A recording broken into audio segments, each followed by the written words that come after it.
अस्सलाम वालेकुम व्यूअर्स। आज मैं बनाने जा रही हूँ मीट टिक्का। ये भी बारबेक्यू करेंगे हम। बिस्मिल्लाहिर्रहमानिर्रहीम से स्टार्ट करते हैं। तो यहाँ पे मेरे पास गोट का बोनलेस है। ये देखिए ऐसे मैंने क्यूब्स में कटवा लिया है। ये बोनलेस है। यहाँ पे ये मेरे पास 2 पाउंड बोनलेस है मीट। और उसके बाद मैं सब्ज़ मिर्च ले रही हूँ, ग्रीन चिलीज़। इनको मैंने अपने टेस्ट के हिसाब से लीजिएगा। इनको मैंने ग्राइंड कर लिया है।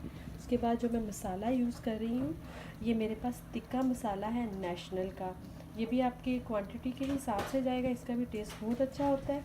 उसके बाद मैं गरम मसाला यूज़ कर रही हूँ 1 टीस्पून। यहाँ पे मैं यूज़ कर रही हूँ कचरी पाउडर। ये भी मीट टेंडर होता है, तो ये 1 टेबल स्पून है। उसके बाद मैं यूज़ कर रही हूँ चिली फ्लेक्स यानी कि क्रश मिर्चें 1/2 टीस्पून। अदरक का paste 1 table spoon. Ginger paste, लहसुन का paste, garlic paste 1 table spoon. Lemon juice 1 table spoon. Cooking oil 2 table spoon जाएगा। अब चलते हैं इसके मेथड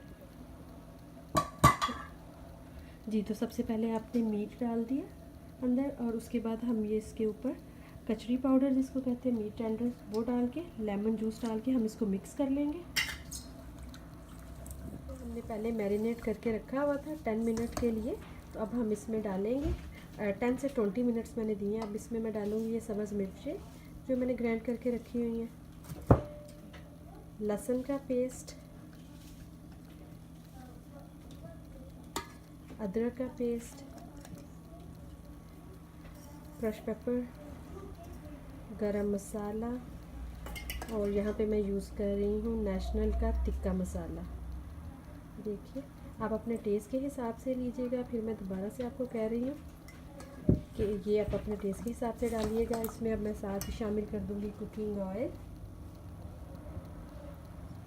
कुकिंग ऑयल शामिल करने से ये होता है कि मसाला जब आप बारबेक्यू करते हैं तो आपके जो मीट है वो टेंडर अच्छा होता है, अच्छी तरह से पकता है। अगर आप कुकिंग ऑयल नहीं डालेंगे तो उसकी लुक अच्छी नहीं आएगी। तो देखिए हमने मीट को मैरिनेट कर लिया। आप चाहें तो इसको ओवरनाइट भी रख सकते हैं। ये बोनलेस है। मैं इसको 3 से 4 घंटे मैरिनेट करके रख रही हूँ। आपको बताऊँ एक छोटी सी टिप कि अगर आप चाहते हैं कि इसमें जल्दी से मसाले अंदर तक चले जाए तो आप इसको फ्रिज में ना रखिए। घर में किसी कूलिंग प्लेस पे जहाँ पे बहुत ज़्यादा गर्मी ना हो, वहाँ पे 3 से 4 घंटे के लिए रख लें तो मसाला बहुत अच्छे से अंदर चले जाएंगे जी। तो व्यूअर्स यहाँ पे मैं आपसे शेयर करती जाऊँ जो मैंने मीट का टिक्का बनाना है बारबेक्यू में, उसको मैं, ये मेरा सीक्रेट है कि मैं उसको 20 से 25 मिनट पहले एक पतीली में थोड़ा सा उसको सॉफ्ट कर लेती हूँ। जब बारबेक्यू बने तो रेशे जैसा बने। जब भी मैं बनाती हूँ सब पूछते हैं कि बहुत सॉफ्ट है, ये कैसे बना। तो आज मैं अपना सीक्रेट आपसे शेयर कर रही हूँ। तो ये मैं, ये देखिए इस बाउल में डाल दूँगी, पतीली में डाल दूँगी, और पानी बिल्कुल नहीं डालूँगी, और इसको कवर कर दूँगी 20 से 25 मिनट के लिए। ये इसी में लाइट फ्लेम पर ये अच्छे से गल जाए जी। तो देखिए मीट को मैंने 20 मिनट पका लिया, और देखिए मसाला बहुत अच्छे से बोटियों के साथ लग चुका है।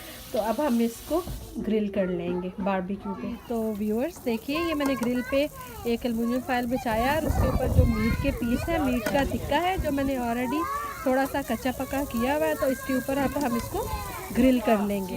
तो देखिए मैंने ग्रिल को बंद कर दिया हुआ है 10 मिनट के लिए कि अच्छी तरह स्टीम में अच्छे से बन जाए। तो व्यूअर्स देखिए मीट का बोनलेस टिक्का रेडी है। देखिए बहुत अच्छे से ये वेल डन हो गया। मैं इसको प्लेट में निकाल के आपको व्यूअर्स देखिए मीट का बोनलेस टिक्का रेडी है। अगर आपको मेरी आज की वीडियो पसंद आई हो तो प्लीज़ लाइक करें एंड सब्सक्राइब करें। दुआओं में याद रखिएगा। अल्लाह हाफिज़।